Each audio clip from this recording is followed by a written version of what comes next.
When you think of the Greek islands, what's the first thing that pops into your head? I bet it's sun-drenched beaches, right? Those brilliant blue waters. But what if I told you that behind that postcard-perfect image, there's a hidden history of pirates, deadly plagues, and some of the most incredible ingenuity you've ever seen? All right, let's dive into the secrets hiding in plain sight, all across these iconic islands. Okay, first up, let's talk about that skyline you've seen a million times, Santorini.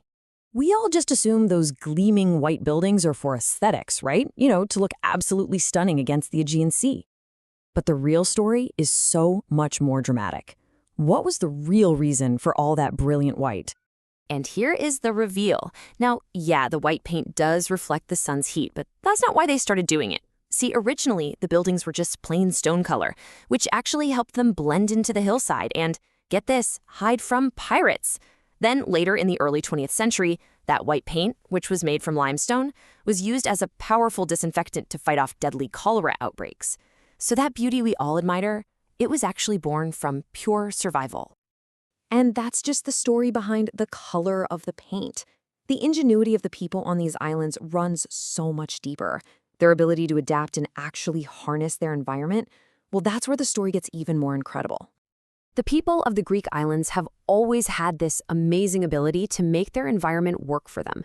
I mean, from mining marble to building windmills, they've turned these really challenging landscapes into sources of wealth. But there's one island that takes this to a whole otherworldly level. So this is the island of Gaioli. It's completely uninhabited, and from the air, it looks like it's covered in snow, or maybe some kind of giant white sculpture. It's a truly alien-looking landscape, but this bizarre appearance is actually the key to a massive modern industry. And hey, don't just take my word for it. The guy in charge of the quarry operations there, Antonis Koutsampasoglu, he said that visiting Gaioli was the closest he could ever get to stepping on another planet. And that's because this surreal landscape is in fact a giant quarry. So what is all that white stuff? It's pumice. It's a super lightweight volcanic rock. And this one tiny little island has an estimated 100 million tons of it just coating the surface. All thanks to a massive volcanic eruption about 200,000 years ago. So how do they even mine it? Well, every single day, a small team of workers comes over from a nearby island to perform what they call the dance of the bulldozers. You have 4 of these huge machines working in perfect sync, digging up 6,000 tons of pumice. They then feed it onto this massive 5-kilometer-long conveyor belt system that carries it straight onto cargo ships, ready to be sent all around the globe to make lightweight concrete. Just amazing. From modern industry, we're going to pivot to history. But listen, this isn't about walking through quiet ruins. On some islands, history isn't just a memory. It's a dramatic, explosive event that the locals relive every single year. Welcome to Spetses. Every summer, they clear the harbor of all the super yachts for something called the Armada Festival. It's to commemorate a huge naval victory against the Ottoman fleet from 200 years ago. And they celebrate it in the most epic way you can imagine, by recreating the entire battle with fire. Now, at the very center of this explosive celebration is one man, the pyrotechnician, Pavlos Nanos. He is in charge of the entire spectacle. But his connection to this event, it's not just a job. It's literally in his blood. This is absolutely incredible. Pavlos isn't just any pyrotechnician. He is the direct descendant of Bouboulina, Greece's first female admiral and one of the main heroes of the exact battle he recreates with fire. Can you imagine that family legacy? He says that being part of this glorious history, well, it comes with great pride and an even greater responsibility. The whole festival builds up to this one single moment. They take a modern fishing boat, they make it look like the Ottoman flagship, and they pack it with fireworks. As night falls, the sky just erupts. Rockets are flying, lighting up the entire harbor as the boat is set ablaze in this stunning reenactment of history. It's a kaleidoscope of color and fire, celebrating a pivotal moment of independence. And this spirit of uniqueness, it runs deep. So many islands are famous for products and traditions that you literally cannot find anywhere else on Earth.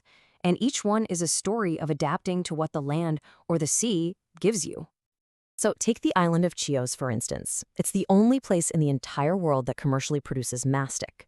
Not to get it, farmers make these tiny little cuts in the tree bark, and this resin seeps out and hardens into what they call tears of chios. Back in medieval times, this unique pine-flavored resin was so valuable that villages had to be built like fortresses just to protect it from pirates. But what happens when that unique gift of nature suddenly just disappears? Well, sometimes the greatest stories of ingenuity are born from crisis, forcing an entire island to completely reinvent itself.